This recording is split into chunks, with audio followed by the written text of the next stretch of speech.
할렐루야. 옆 사람과 반갑습니다. 이렇게 인사 한번 나누겠습니다. 반갑습니다.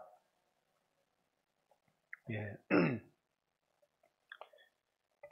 예, 정말 오랜만에 저녁에 모여서 많은 분들이 모이지는 못했지만 그래도 꼭 들으셔야 되고 이끌어 가셔야 될 분들이 다 모였다고 생각을 합니다. 하나님께 감사하고 당분간 몇 주간 이 저녁 예배를 통해서 위기의 시대, 단지 외부적인 압박의 위기뿐만이 아니라 내적인 이 위기의 시대에 우리 교회가 무엇을 붙들고 살아야 될까를 생각하다가 첫 번째 도미티안 황제 때의 소아시아에 있었던 일곱 교회의 모습이 꼭 오늘날 교회의 모습과 너무나 흡사하고 그 일곱 교회에 주셨던 그 예수님의 말씀이 오늘 이 땅의 교회들에게 하시는 말씀 같다라는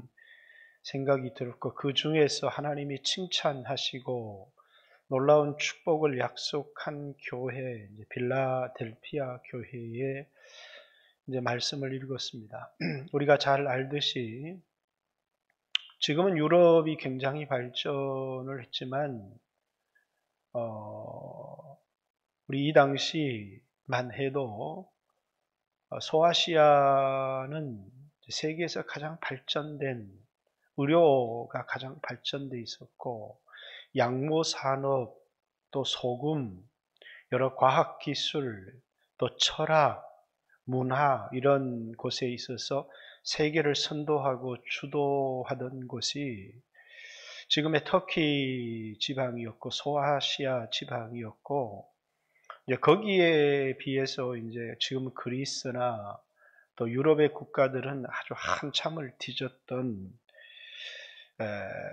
그런 곳에 그런 시대였는데, 이제 소아시아에 있는 일곱 교회에 이제 반모섬에 있던 사도 요한이 그 교회가 처한 현실과 또 이제 그들이 당하는 어려움들, 그 속에서 성령이 그들에게 하시는 말씀이 무엇인지를 기록하고 있는 게 요한계시록에 나온 일곱 교회고, 또 이것은 그 당시의 교회의 모습이기도 했지만 장차 이 땅에 임할 교회의 모습이기도 하고, 그것이 오늘 어떤 사람들은 우리 시대가 너무나 편안하다 이렇게 얘기하지만 우리 시대의 교회의 모습, 또 오늘날 교회가 당하고 있는 이제 모습과도 아주 흡사하다고 생각합니다. 이 당시에 로마의 황제는 도미티안이라고 하는 황제였고, 요한계시록에 나오는 모든 짐승이라고 표현된 것은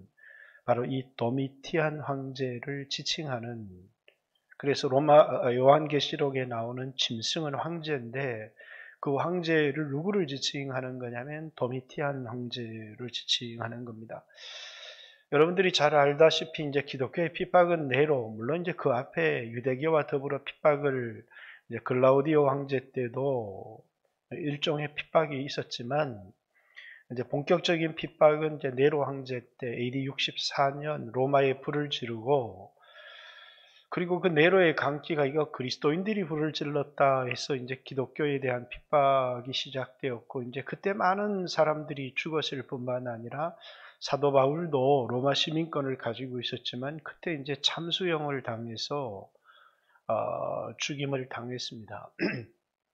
그리고 이제 그 다음 AD 64년부터 유대인들이 이제 그 반란의 기미가 있자 로마에서 이제 예루살렘을 유대를 정벌하라고 이제 베스파시안이라고 하는 장군이 파견이 되어서, 그래서 이제 갈릴리 일대를 쑥대밭으로 만들어 버려요. 이제 그때를 상황을 기록한 게 이제 로마 군대가 이제 거라사에 주둔을 해서 그 2,000명의 그 레기온이라고 하는 로마 군대의 단인데, 그래서 넌 누구냐 그러니까 이제 레기온이다 이렇게 이제 원어에는 돼 있죠. 이제 로마 군대 귀신 들린 그런 여자가 이 베시파시안 이제 그때는 장군이었죠. 그래서 이제 갈릴리 일대를 쑥대밭으로 만들고 이제 예루살렘으로 진격을 하려고 할 때 네로가 암살을 당합니다. 그리고 이제 원로원에서 베스파시안을 로마의 황제로 추대를 해요. 그래서 이제 베스파시안이 로마의 황제로 돌아가면서 자기 아들, 우리는 티토 그런데 티투스 또는 타이투스 이렇게 말하는 자기의 아들이 이 예루살렘을 정복하기 위한 그런 정권을 가지고 이제 예루살렘을 군대로 에워싸고 AD 70년 이건 이제 기독교인들만 받았던 박해가 아니라 이제 로마 마태복음이나 이런 데 보면 군대가 성을 둘러싸거든이라고 하는 것은 AD 70년 사건을 얘기하는 겁니다. 유대인이 거의 전멸하다시피 이제 그때 성전도 무너지고 이제 유대교에 있어서 제사장들이 사라지는. 그래서 이제 히브리서에 우리에게 큰 대제사장이 있으니 승천하신 자 하나님의 아들 예수다 이렇게 얘기할 때 그때는 이제 성전도 무너졌고 제사장도 없고 그들에게 있는 것은 오직 랍비라고 하죠. 이제 그때부터 AD 84년부터 이제 랍비적 유대교가 재건되어져서 오늘의 모습에 이르게 됩니다. 근데 어찌되었든 이제 첫 번째는 네로에 의한 기독교의 핍박이었고 두 번째는 이제 타이투스 장군에 의해서 예루살렘이 점령되면서 많은 유대인들과 기독교인들이 죽임을 당했습니다. 그리고 이제 이 베스파시안이 죽으면서 아들이 둘이 있었는데 첫째 아들이 이제 티토라고 하는 타이투스 장군이었고 두 번째 아들이 이제 도미티안이라고 하는 아들이었습니다. 근데 이제 두 번째 아들이 아버지가 자기를 총애하니까 황제 자리는 내 것이다 이렇게 생각을 했는데 아버지가 이 티토를 황제로 앉힙니다. 그러니까 그때부터 좀 광기를 발휘했던 것 같아요. 그리고 이제 이 티토는 한 2년 정도를 로마의 황제를 하다가 이유를 알 수 없이 죽었어요. 뭐 여러 가지 설이 있지만 어쨌든 그 티토가 죽음을 당하고 나서 그 다음에 AD 81년 8월 14일, 우린 강복절인데, 이 도미티안 황제가 로마의 황제에 오르게 됩니다. 그때부터 기독교의 본격적인 네로 때는 짧은 박해였고 부하에 의해서 암살을 당해서 죽었지만 이 도미티안은 한 15년 정도를 이제 황제에 오르면서 기독교를 핍박하게 되는데 그때부터 이제 황제 숭배라고 하는 자기가 신이다 해서 이제 로마가 다스리는 전역에 신상을 세우고 황제 신상을 세우고 황제 숭배 사상을 만들어 갑니다. 그리고 이제 그 기독교인들에게 이 황제에게 절하라라고 하는 그리고 이제 그 절하는 자들에게 주었던 게 뭐냐면 이제 상품을 매매할 수 있는 오늘 우리로 얘기하면 666이라고 하는 증표인데 오늘은 그걸 뭐 사람들이 베리칩이라고 해서 받으면 안 된다 그랬지만 이제 그 666이라고 하는 이건 수를 세어보니 사람의 수인데 666이라고 하는 것은 물건을 거래할 수 있는 특별한 증표를 주었어요. 그런데 짐승에게 절하지 않는 그러니까 우상 황제 숭배를 하지 않는 이 그리스도인들은 굉장한 박해를 받게 됩니다. 이제 그 상황에서 원래 이제 이 사도 요한은 에베소에서 목회를 했습니다. 에베소에 여러분 성지순례를 가면 사도 요한과 그 요한이 이제 예수님의 어머니 마리아를 모시고 살았던 이제 곳을 가보게 되죠. 그래서 이제 예수님의 어머니 마리아, 사도 요한 이런 사람들이 목회했던 곳이 에베소인데 사도 요한이 이제 그때 유배에 끌려가게 됩니다. 그래서 이제 기름 가마에 죽이려고 던져놓는데 죽지를 않아요. 그래서 이제 이 사람을 반모섬이라고 하는 저도 그리스 성지순례를 가면서 반모 한번 가보고 싶다 이렇게 했는데 이게 채석장입니다. 굉장히 많은 고통을 당하면서 거기에서 이제 하나님이 보여준 환상이 있습니다. 그 환상을 이제 기록해서 요한계시록에 있는 7교회에 보낸 편지가 요한계시록이다라고 하는 그 편지입니다. 이 요한계시록에서 우리가 볼 수 있는 여러 교회의 모습들 속에서 이제 그 교회가 초대 교회 때와는 얼마나 많이 변질되어져 있었는지를 이제 보여주는 이제 에베소 교회, 또 이제 서머나, 버가모, 두아디라, 사대, 이제 오늘 읽었던 빌라델피아, 라오디기아 이런 교회들 모습 속에서 이제 초대 교회와는 너무너무 달라진 변질된 교회의 모습들을 이제 그리고 있습니다. 그러니까 이제 첫 번째 에베소 교회를 보면 이 교리적인 하나님의 말씀의 정통 교리를 굳건하게 지켰어요. 아마 사도 요한 같은 사람들의 가르침을 받았기 때문이 아닌가 하는 생각이 드는데 아주 말씀에 탁월했던 교회였습니다. 말씀은 잘하는데 주님을 사랑하는 마음은 잃어버렸어요. 교리는 정통인데 열정을 잃어버렸어요. 저는 에베소 교회를 보면서 항상 나를 보는 것 같다는 생각을 할 때가 참 많이 있습니다. 저는 제가 가르치는 교리가 아주 정통이라고 생각합니다. 근데 이제 저는 제 신앙에서 제가 가지고 있는 교리적인 문제가 아니라 이 뜨거움이 있어야 죄도 이기는 거고 뜨거움을 있어야 몸을 바쳐 헌신을 하는 건데, 그런데 이 에베소 교회가 이제 초대 교회의 모습과 달라진 것이 하나 있었는데, 교리적으로 굉장히 이단과 싸우면서 정통을 지켰는데 그만 열정, 뜨거움을 잃어버렸어요. 오늘날 많은 교회의 모습이기도 하고 또 오늘날 많은 목회자들의 모습이기도 한 것 같아요. 근데 이제 그런 교회에서 이제 누가 등장하느냐 하면 니골라라고 하는, 그래서 이제 에베소 교회를 읽어보면 니골라 당의 행위를 싫어하노라 이렇게 하나님이 에베소 교회에 말씀하시는, 그 니골라는 어떤 사람이냐면 이제 사도행전에 나오는 7 집사 중에 한 사람이었습니다. 이 니골라는 정말 예수를 믿는 사람이 아니라 헬라의 철학에 빠져드는 사람이었어요. 그래가지고 그들이 가지고 있는 영지주의 철학, 우리가 죄를 지으면 육체가 죄를 짓는 것이지 우리 영혼은 깨끗하다. 그러면서 자신이 짓고 있는 죄를, 그러니까 교리적으로는 올바른데 내가 하나님 말씀대로 살지를 못하는구나 라고 하는 그런 고민으로 회개하고 돌아가려고 하는 사람들이 있었지만, 일부의 사람들은 뭐냐면 이 교리를 이용을 해서 뭐냐면 내가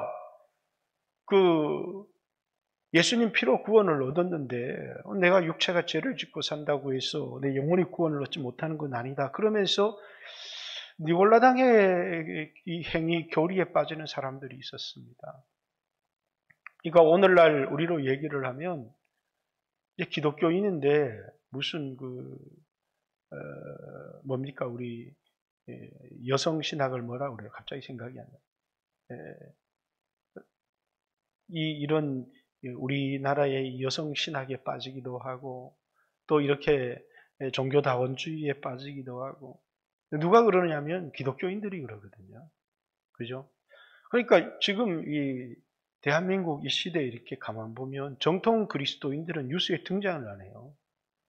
뉴스에 등장하는 사람 보면 한 줌에 주먹만큼도 안 되는 이 좌파 철학적 그리스도인들이 들고 와서 정통교회를 막 욕을 하는 모습들을 보면서, 어제도 보니까 무슨 무슨 나무 이런 게 등장을 해가지고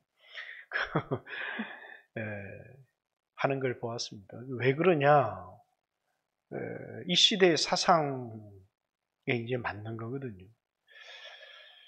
이 니골라당 이 철학적 기독교에 빠져서 기독교가 자꾸 이제 세상 철학과 부합을 해서, 이제 요한 1서도 마찬가지죠. 요한 1서도 이제 영지주의에 빠졌던 그리스도인들이 교회에서 떠나면서 이제 그들을 위해서 쓴 편지이기 때문에. 그 다음 이제 버가모 교회를 가니까 발람의 교훈에 빠진 사람들이 굉장히 많은 겁니다. 그 발람이 누구냐면 선지자인데 오늘날 목사인데 뭘 너무 좋아하느냐면 돈을 너무 좋아해요. 그래가지고 뭐냐면 누가 돈을 준다고 하면 그 사람이 뭐 좋건 나쁘건 간에 막 축복 기도를 막 해주는 겁니다. 돈을 받고 축복 기도를 해주고 그리고 사람이 좋아하는 말들을 막 해주는 그런 발람의 교훈, 하나님이 너무너무 싫어하는데 그 발람의 교훈에 빠진 원래 버가모라는 것은 가모스 결혼인데 버가모라는 것은 세상과 결혼했다는 교회가 세상을 사랑하기 시작하고 이 세상의 이런 가치들을 받아들이기 시작하면서 순수성을 잃어버리는 그런 교회들이 막 나오기 시작한 거예요. 교회가 더러워지기 시작했죠. 그 다음에 이제 두아디라 높은 탑이라는 건데 여기 이제 이세벨의 교훈을 따르는 또 사람들이 이제 다수 등장하는 겁니다. 버가모 교회는 충성된 증인 안디바를 죽여버리면서 발람의 교훈을 따르는 그런 교회들이 나오는 반면에 이 두아디라 교회 같은 데는 이세벨이라고 하는 이제 짐승을 탄 음녀입니다. 하나님을 섬기는 모습을 가지고 있지만 실제적으로는 여신을 섬겨요. 여신. 그 여신이 누구냐면 오늘로 얘기하면 이제 지역에 따라 다른데 비너스고 그 이제 에베소 지역에 오면 뭐가 큰 아뎀이고 이렇습니다. 그리고 그리스 쪽으로 넘어오면 뭐죠? 아데나이가 되는 거고 이렇게 그다음에 이제 그 히브리 유대교 쪽으로 넘어가면 바알과 뭡니까? 아세라가 되는 것이고 아세라, 비너스, 아데나 이 전부 다 이제 같은 여신입니다. 그러니까 이제 그런 것을 섬기는 이걸 읽으면서 많은 사람들이 이거 캐톨릭이다 이렇게 뭐 말하기 좀 뭐하지만 그들이 섬기는 건 예수님 섬기는지 마리아를 섬기는지 마리아를 신이라고 하는 겁니다.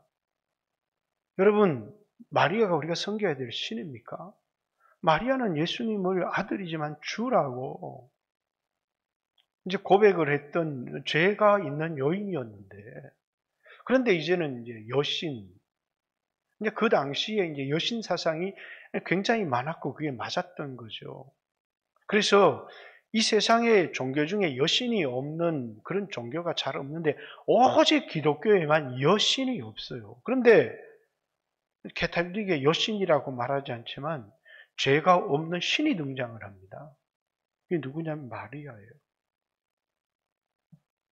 그래서 이제 캐톨릭에서는 우리 큰집, 기독교 작은집 이렇게 얘기하지만 기독교에서는 우리 여신 섬긴 적도 없고 큰집이라고 생각하고 그들은 천주교고 우리는 기독교고 종교 자체가 전혀 다른 거다 이렇게 마치 비슷한 것 같지만 이제 그들이 섬기는 건 여신을 섬기는 거고 우리는 예수 그리스도를 주라고 고백하는 이제 전혀 다른 종교를 갖고 있다라는 겁니다.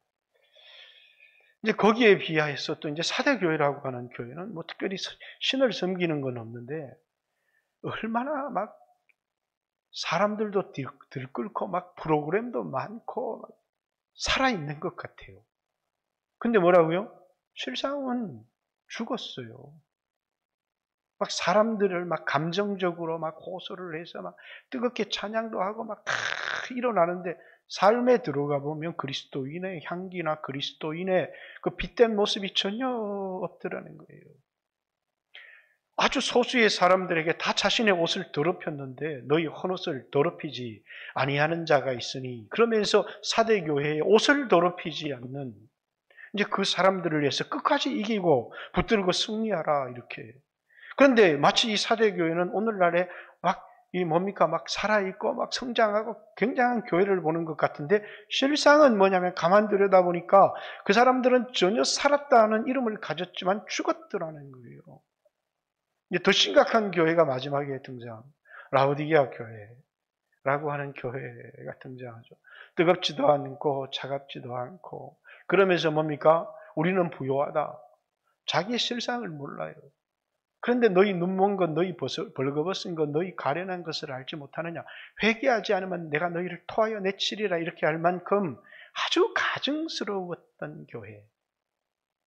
그러니까 이런 요한계시록에 이 등장하는 7 교회는 초대 교회의 모습과 이제 네로의 핍박 당시의 교회들과 한 20, 30년밖에 차이가 나지 않은데 너무나도 변질되어져 있는 사도시대 끝나고 속사대 시대가 끝나고 교부 시대로 넘어가는 아직도 사도라고 하는 요한이 남아있기는 했지만 그러나 이제 속사도 시대에서 이제 교부 시대로 넘어가는 그 전환기에 있었던 교회가 엄청난 타락과 세상 사랑과 이런 것에 빠져 있었다라는 그런 것이 이제 그런 곳에서 뭐가 등장하느냐 하면 도미티안이라고 하는 짐승이 등장을 하기 시작합니다. 그러면서 교회를 막 짓밟기 시작을 하는데 하나님이 이 짐승을 이렇게 딱 처리해 보면 좋을 건데 그냥 방치하고 두세요.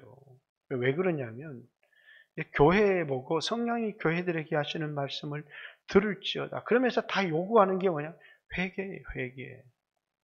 그런데 이제 이런 가운데 있어서도 이제 주님이 칭찬하고 격려하는 교회는 2 교회가 있어요. 서머나 교회와 오늘 읽었던 빌라델피아 교회요. 죽도록 충성하라. 그리하면 내가 내게 생명의 멸류관을 주리라. 이렇게 너희가 이 서머나 교회는 너무나 가난했고 너무나 약했어요.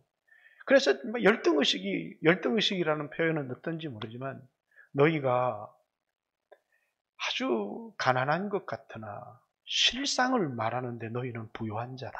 이렇게 이제 서머나 교회에다가 예수님이 말씀해 주시죠. 그러면서 그들에게 죽도록 충성할 것을 이야기를 하시고 이 빌라델피아 교회를 향해서는 뭐라고요? 적은 능력을 가졌지만 내 말을 지켰고 내 이름을 배반하지 않았다. 인내로 내 말을 지켰은즉 내가 너를 지켜 시험의 때를 면하게 해주겠다. 이렇게 그들은 뭐냐면 말씀 하나를 굳게 붙들며 인내로 형편과 상황에 따라서 살려고 하는 게 아니라 말씀대로 살려고 능력은 적었지만 주님의 말씀을 지키면서 하나님의 이름을 배반하지 않기 위해서 말씀을 굳게 붙들었던 교회가 이 빌라델피아 교회입니다. 조금만 더 한번 생각해 볼까요? 오늘 한국 교회가 처한 상황 그렇습니다. 우리는 참 이해할 수 없는 뭐 이런 좀 비판은 어떨는지 모르지만 문재인 대통령 공약했던 거 쭉 어떤 사람이 인터넷에 올려놨어요. 그 많은 공약 중에 딱 한 개가 이루어졌다고. 그 한 개가 뭔지 아십니까? 상상할 수 없는 나라입니까? 뭡니까? 한 번도 경험해 보지 못한 나라를 만들어 주겠다. 그 공약만 이루어졌다. 어떤 사람이 그렇게 말하는 사람이 있습니다. 그런데 저는 이해할 수 없는 게 조금 국민도 이상하고 정부도 이상하고 분별력을 좀 잃었다라고 하는 생각을 그리고 이제 기독교도 뭐죠? 오늘날 이제 우리 교회도 강복절 집회를 간 분이 있는지 모르겠지만 그리스도인들은 분노로 행동하기 시작하면 망합니다. 국민을 생각해야죠. 국민을. 절대로 온당하고 바른 일이 아닙니다. 그런데 이제 전 세계 어느 나라도요. 코로나든 뭐 우한에 갔다 와서 질병을 걸리든 그 번제 취급한 나라가 전 세계 한 나라도 없어요. 아니 국민이 우한에 갔다가 여행을 갔든 뭐 종교 때문에 갔든 뭐 때문에 갔든 코로나에 걸려왔으면 국가가 치료해주고 보호해주고 희생자인데 그들이 갑자기 가해자가 되고 근데 그 사람들 나중에 방역법 위반으로 뭐 재산도 몰수하고 뭐 재단도 취소해버리고 이랬지만 우한 갔다 온 사람 치료 그 사람들이 뭐 범법행위로 하나도 죄를 지은 게 없어요. 그들을 정죄하거나 그들을 처벌할 그들이 우한 갔다 와서 병 걸려서 돌아왔다고 해가지고 그들을 누가 정죄하고 그들이 무슨 법을 어겼습니까? 그들은 피해자고 그래가지고 처음에 저도 신천지 너무너무 싫고 밀지만 교회에 얼마나 많은 어려움과 고통을 가져다 주었어요. 근데 신천지를 지적할 때 이거는 이상하다. 왜 이상하냐면 아니 왜 피해자를 가해자로 몰아서, 그러니까 이 사람들이 갑자기 막 세상의 분위기가, 사람들이 그 선동에 몰려서 막 신천지 막 마치 막 없애버릴 것처럼, 그러니까 사람들이 뭐냐면 자기를 숨기기 시작하는 거예요. 누구나 다 나오면 치료해주고 그들이 아무런 피해가 없도록 국가가 보호해주고 이래야 되는데, 근데 막 그들을 전부 다 가해자로 몰아가지고 막 직장에서도 잘리게 하고 막 이렇게 하니까 이 사람들이 뭐냐면 다 막 숨기 시작하는 겁니다. 나 거기 없었다고. 왜 그들이 가해자입니까? 피해자지. 전 세계 어느 나라가 외국에 가서 코로나 걸려왔는데 그 사람들을 가해자라고 해서 직장에 자르고, 그런 나라가 전 세계 어느 한 나라도 한번 제시해 보세요. 너무너무, 제가 그때도 얘기를 했지만 이거는 그들을 안아줘야 되고 국가가. 그런데 그렇게 하려고 하니까 뭐냐면 이 분노가 이 정부로 손가락질이 돌아오니까 전부 다, 그래서 그들이 나중에 방역법을 어긴 게 사실이에요. 명단도 숨기고. 그것 때문에 재단도 취소해버리고 막 징수금도 하고. 여러분, 어느 사람들을 그렇게 쥐잡듯이 잡는데 정보를 숨기지 않고 할 그런 기관이 세상에 어디 있습니까? 그렇죠. 이거는 아주 무서운 일이 일어난 거예요. 근데 국민들이 이게 지금 이 사람들이 가해자인지 피해자인지를 구별을 못하는 거예요. 전 세계 어디도 자기 국민이 우한 갔다 와가지고 코로나 걸려왔는데 저 신천지 두둔하는 거 아니에요. 그들이 피해자입니까? 가해자입니까? 보호받아야 될 사람들입니까? 공격받아야 될 사람입니까? 거기 갔다 와서 뭐 이렇게 종교 집회, 그 사람들이 그때 무슨 코로나를 알았습니까? 그냥 싸그리 그 사람들을. 그러니까 국가 전체가 뭐냐면 분별력을 잃어버린 거예요. 왜? 선동 때문에.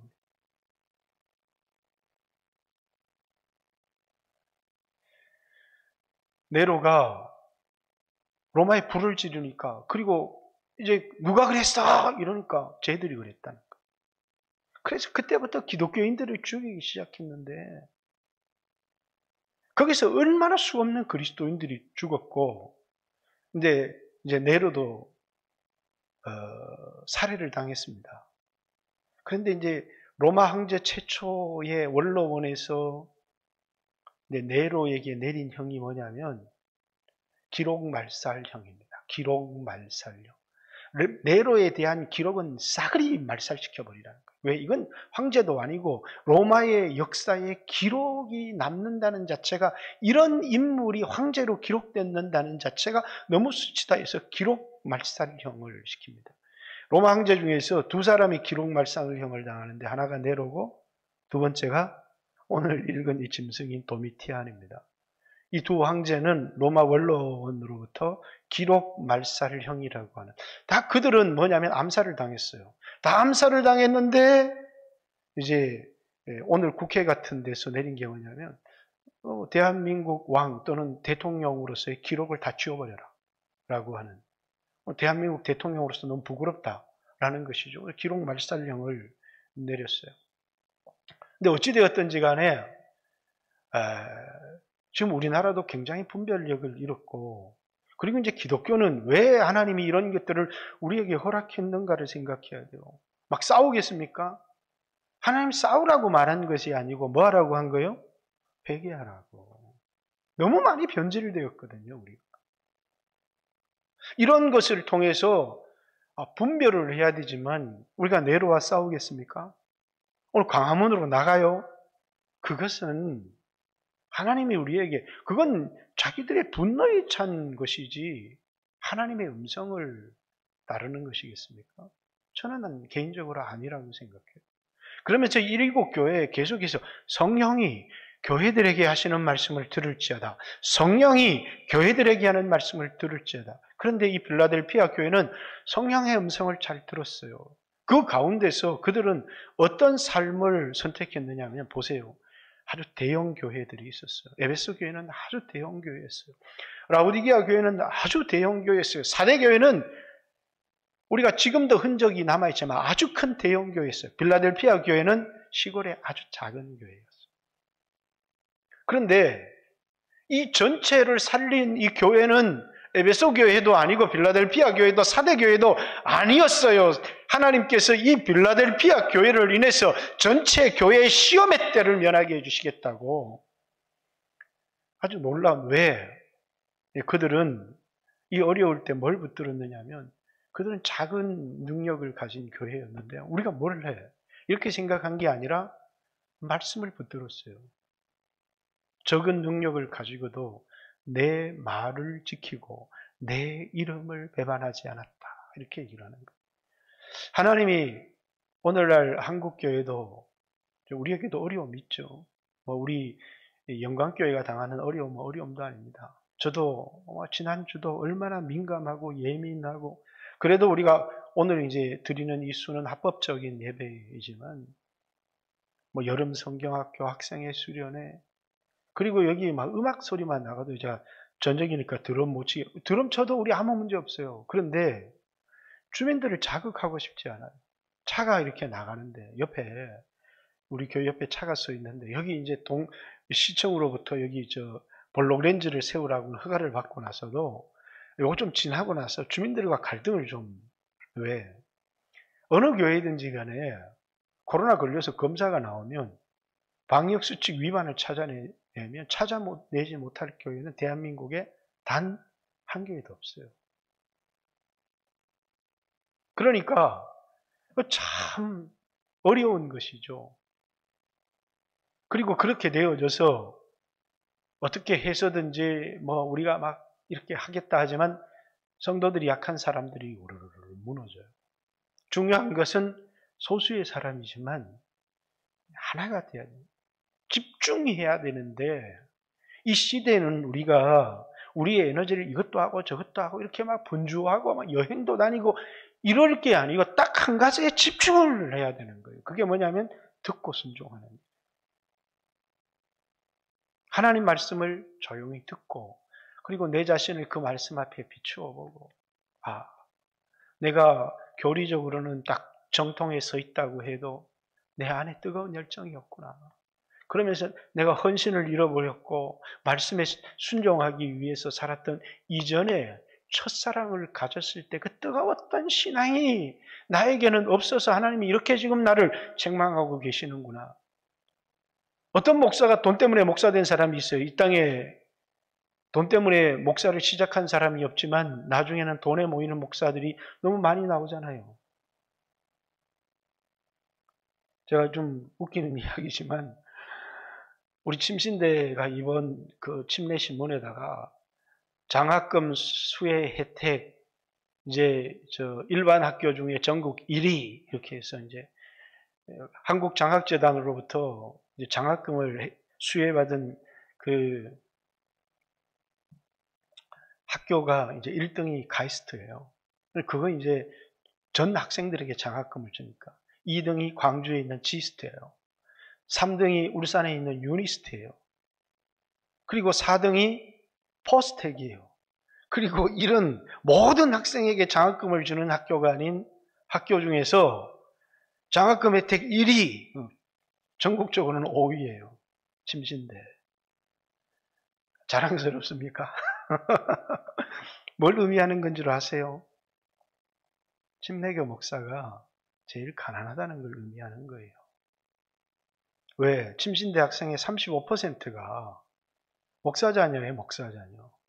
그 35%의 목사자녀가 뭐냐면 한국장학재단으로부터 장학금을 다 받을 만큼 빈곤층이라고 하는 것을 반증하는 거죠.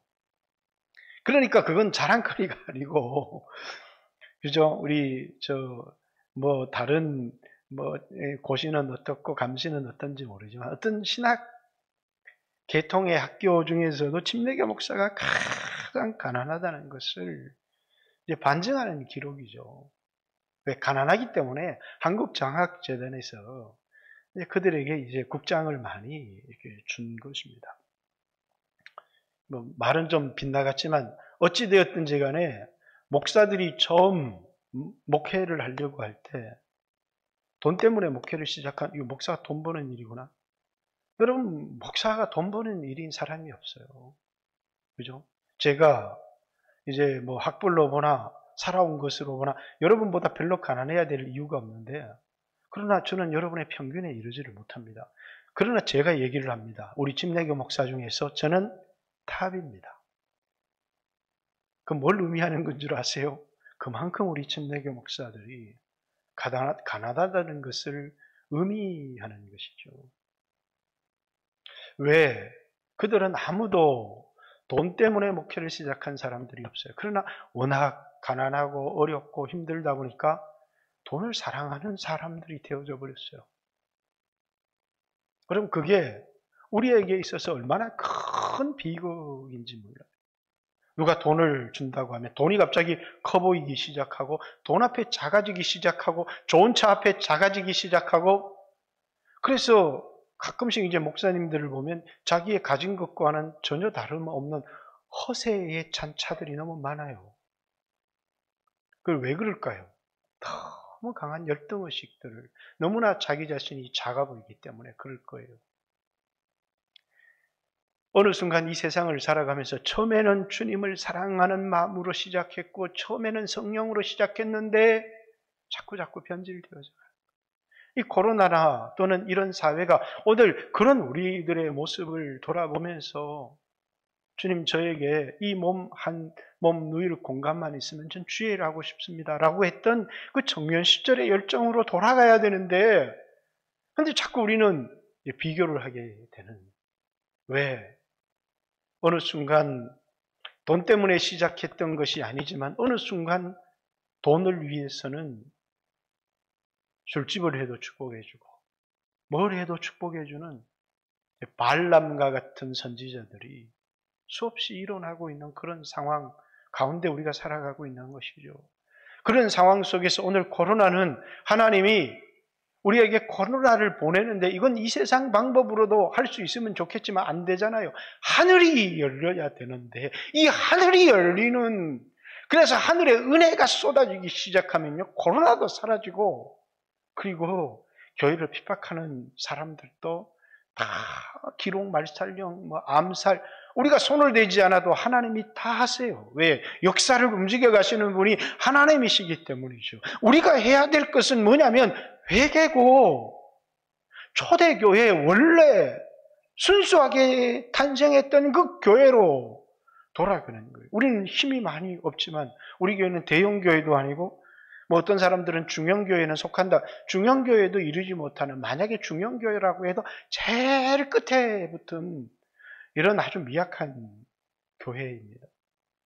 그럼에도 불구하고 여러분과 제가 이 시대를 능력 있게 살아갈 수 있는 비결이 있다면, 우리가 에베소 교회처럼 큰 교회도 아닌데, 우리 교회 목사님이 사도 요한처럼 유명한 사람도 아닌데, 막 빌라델피아 이 라우디게아 교회는 돈이 얼마나 많았던지, 막 돈이 막 넘쳐나는 사업에 성공해서, 그래서 자기를 마치 부요하고 부족한 것이 없고 성공한 그리스도인들을 하나님이 인정한 그리스도인이라고 생각했던 그런 막 큰 교회가 아니었다는 거예요. 우리가 뭘 하겠어요?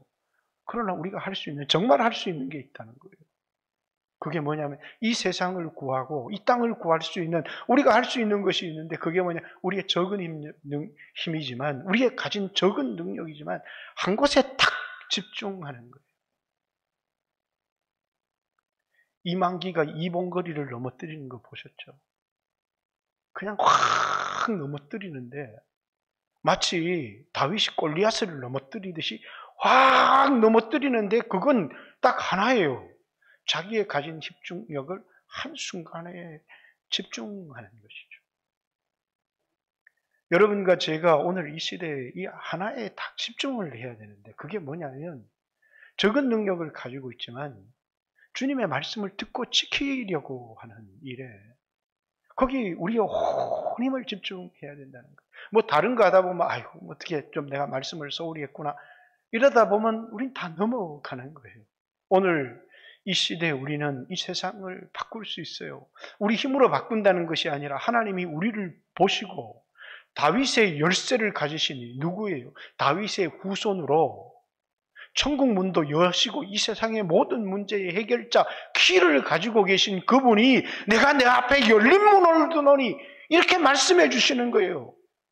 누구에게 열린 문을 주셨냐면 오직 적은 능력을 가졌지만 그 모든 능력을 말씀을 듣고 지키는 일에 집중했던, 그래서 내가 내 말을 지켰고 내 이름을 배반치 않았고 인내로서 내 말씀을 지켰으니 나도 너를 지켜 시험의 때를 면하게 해주겠다. 그리고 너의 원수 유대인 중에 몇을 내 앞에 무릎을 꿇게 해서 내가 너를 얼마나 사랑하는지를 너에게 알게 해주겠다. 이 땅에서 일어나는 일이요. 시험의 때를 면하게 해주겠다.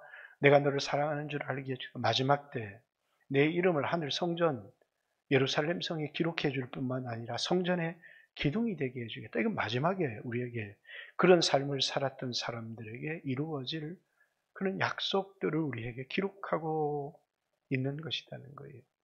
여러분, 우리는 아무것도 할 수 없다고 생각하지 마세요. 우리는 아주 귀하고 큰 일들을 할 수 있습니다.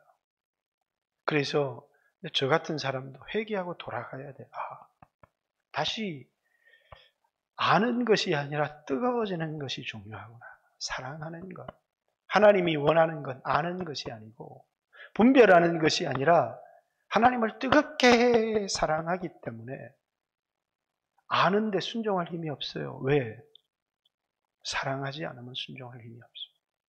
사랑해야 내 몸을 불사르는 대로 내어줄 수도 있고 사랑해야 헌신할 수 있고. 우리 믿음의 선배들은 정말 배를 굶주렸어요.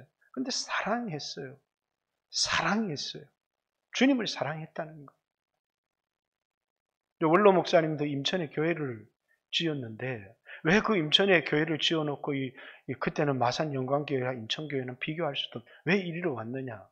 내가 내 영광, 내가 교회 지어놓고 내가 거기 편하게 살기 위해서 내가 그 교회 짓는 거 아니다는 걸 성도들에게 증명을 하면서 사람들이 아무리 말해도 안 믿으니까 나는 여기 성전 짓고 나는 이 교회를 떠나겠습니다. 그렇게 서약을 하고 계속 내과에 가서 막 모래를 실어 와서, 그러니까 미국 선교부에서 돈을 3분의 1을 만들어야 나머지 돈을 주겠다. 모래 끌어다 놓고 이거 돈이다 3분의 1. 돈은 없으니까. 그렇게 해서 교회를 세웠잖아요. 그 교회를 세웠지만 그 교회 세운 것에 누려야 될 어떤 혜택도 누리지 않고 이곳으로 오신 겁니다. 왜? 내가 이렇게 하는 것은 내 영광, 내 혜택을 보기 위한 게 아니라 주님을 사랑해서 주님께 영광을 돌리기 위한 거예요. 여러분, 우리 이 교회에 와서도 아주 긴 시간을 많은 고난과 어려움 속에 있었다는 사실을 압니다. 저는 아마 많은 목회자들이 그랬을 거라고 생각합니다. 근데 부요해지기 시작하면서 목사도 성도도 변질되는 거예요. 세상을 사랑하고 돈을 사랑하고, 그리고 자기들이 그것 때문에 이 변화된 변질된 마음 때문에 하나님을 믿어서 구원은 얻지만 세상도 좀 누리고 싶은 거예요. 그것을 뒷받침해 주는 게 이게 이제 니골라당의 교훈인 거예요. 철학이. 그래가지고 그리스도인들 가운데도 뭡니까? 종교다원주의에 빠지기도 하고 페미니즘에 빠지기도 하고, 결국은 이건 뭡니까? 예수 믿지만 자기 마음대로 살겠다는 거고 자기 정욕대로 살겠다는 것밖에 아니잖아요. 그 사상의 중심에 들어가 보면 전부 다 그런 것 아니에요. 오늘 여러분과 저는 이 시대 가운데서 우리가 할 수 있는 일이 아무것도 없지만 우리가 하나님이 기뻐하시는 일을 하면 하나님이 시험의 때를 면하게 해줄 뿐만 아니라 하나님이 우리를 사랑하는 줄을 알게 해줄 것이고, 마지막 때에 우리의 이름을 하늘 성전 새 예루살렘에 기록해 줄 뿐만 아니라 이 땅의 성전은 흔들리지만 하늘의 성전은 흔들리지 않습니다. 그 성전의 기둥, 그건 솔로몬 성전의 기둥인데 복인가 뭡니까? 이름 뭡니까? 갑자기 이름이 복인가 뭐예요? 약인과 이 복인, 능력과 권세라고 하는 여러분과 저에게 그런 축복을 주시겠다 이렇게 하나님이 말씀하시는 겁니다. 왜? 하늘 성전은 흔들리지 않는 곳이기 때문에. 왜? 이 땅에서 우리의 신앙이 풍파에, 돈에 흔들리지 않았기 때문에요. 너 하늘 성전의 기둥이 되라. 이 땅은 지진이 나서 성전의 기둥도 흔들리지만 하늘 성전에는 지중도 없고 흔들리지 않는 나라, 진동하지 않는 나라를 너희가 유업으로 얻게 될 것인데 너희가 이 땅에서의 너희 삶이 부여에도 가난에도 환난과 핍박에도 말씀을 붙들고 살아가는 너희의 삶이 흔들리지 않았다는 거예요. 흔들리지 않는 신앙을 가지고 살았기 때문에 너는 성전의 기둥이 될 거다. 이렇게 말씀하시는 것입니다. 오늘 우리가 우리의 신앙을 돌아보고 회개할 것들로 돌아갔으면 좋겠고 적은 능력을 가졌지만 이 말 저는 하나님 말씀을 듣고 지키는 것이 하나님 사랑하는 거라고 생각하고 특별히 저는 이 시대 가운데서 형제 사랑은 우리 교회에 특별히 부탁하신 하나님 말씀이라고 생각합니다.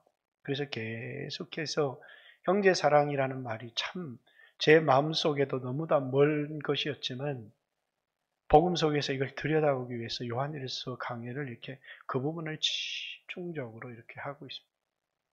사랑하는 성도 여러분, 오늘 여러분과 저에게 성령이 아마 우리 교회에 형제를 사랑하라는 말씀과 말씀을 듣고 지키라고 하는 특별히 리더로서 여러분 이 리더의 책임은 뭐냐면 리더는 누구를 지배하거나 또 이제 베드로전서 5장처럼 맡긴 자 하나님께서 주장하는 자세로 하지 말고 양무리의 본이 되라 이렇게 말씀하셨는데 리더는 주장하는 사람이 아니라 앞서가며 본이 되는 사람이거든요.